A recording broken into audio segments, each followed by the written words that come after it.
Question B. The following table shows the numbers of male and female athletes competing for Wales in track and field events at a competition. 2 athletes are chosen at random to participate in a drugs test. Given that the first athlete is male, find the probability that both are field athletes. Okay, so I think this is quite a tricky question. It sounds like it's quite easy, but when you start to do it, you either, get a bit tangled up in what it's asking you, or you don't do it right. Okay, so we've got a conditional here. So let's write down our rule for conditional probability again. So probability A given B is probability A and B divided by probability B, which is in the formula book in a rearranged version. You do see in the formula book the line probability A given B times probability B is the probability of the intersection. And again, that corresponds to the conditional probability. If they're independent and probability of A isn't related to, whether B happens or not, that then gives you the probability of A times probability B is the intersection. That's the independence rule. So anyway, we've got this awkward question to answer. There's actually 2 ways to do this. I'll show you both. Okay, so we want the probability that they're both field athletes given that the first one is a male. Okay, so I will just apply the formula.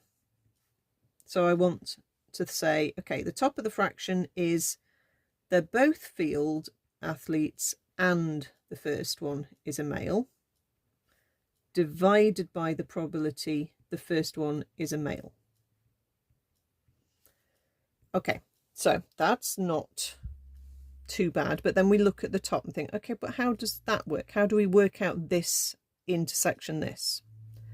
So you have to think logically, what does that mean you would have to choose? Okay, it would mean that the first person you choose is a field and they're male. Okay.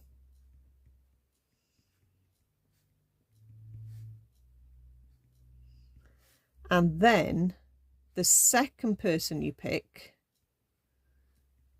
just has to be a field athlete. Okay, doesn't specify male or female. And then we've still got to divide by the probability that the first person we choose is male. So now we're going to pick out our numbers from the table. Let's just do a little bit of adding up to get the totals. We don't know what we're going to need, so let's just write them all in and double check that they add the same way. So let's look at this. We've got the probability our first person we choose is a field athlete and they're male. So that's now no longer a conditional thing. We're just picking out from the whole table. So it's out of 33. The ones who are field athletes and male are 9 of them. So there's 9 in 33 of the first fraction. Then, in probability terms, means multiplied. We want this and this to happen. So it's this times this. Our second person we choose has to be a field athlete, but you just have to be a little bit thoughtful. So our second person we choose is a fraction out of 32. If we've chosen a field athlete on our first choice, we're now down to 8 in that category, and we're now down to 12 altogether left for our second choice. So we have 12 chances in 32 of the second one being a field athlete if the first one was one of those 9. Then the bottom of the fraction, we want to say, what's the probability, going back to the original numbers, the first person we picked was a male, okay, and there are 22 males out of 33. So we type that into the calculator nice and carefully, you get 27 over 176, which is the answer we want. So there's that. It's a perfectly good way of working it out, if a little bit tricky to think through. Let's show you method 2. which is just a slightly different take on how you can work this out. Okay, rather than jumping straight to the formula, I'm just going to think, what does that mean actually has to happen? The first person we pick has to be a field given their male. The second person we pick just has to be a field person. Okay, so if you think about not worrying about the formula, just think about what that means. What has to happen is we want our first person has to be a field given male. Then we want our second is just a field athlete. Okay, no extra information there.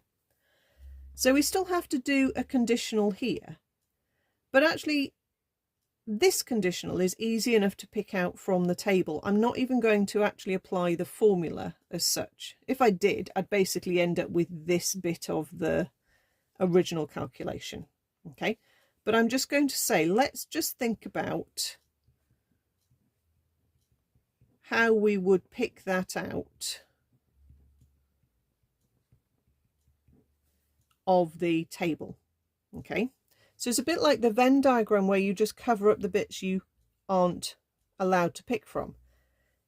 If we're trying to do the probability of a field athlete given their male, we're only choosing from the males for our first athlete choice, and there's 22 of them. Okay, so that fraction is out of 22, and how many of those 22 are males, are field athletes? 9 of them. Okay, so that first fraction would be 9 out of 22 times by, then the second choice is not conditional, so you're back to everybody, but remember that your first person has already been chosen, so you now have 32 people there. And then again, you've got this idea that you've lost one person from there, which means you've lost one person from the total, which means there's 12 out of 32 there. So effectively, that is going to give you exactly the same answer. It's a slightly different way of approaching it. As I drew that little ring round there, what we've kind of really done here is just sort of thought about those two together as the field given male. And really, you can see that's the same as that fraction because those 33s cancel out. Okay. So it is quite a tricky question. I've probably spent way too long explaining it, but hopefully you can get your head around one or other of those. Try making up a different question for yourself with different numbers and things like that, and see if you can do it again, okay, without getting too tangled up in it.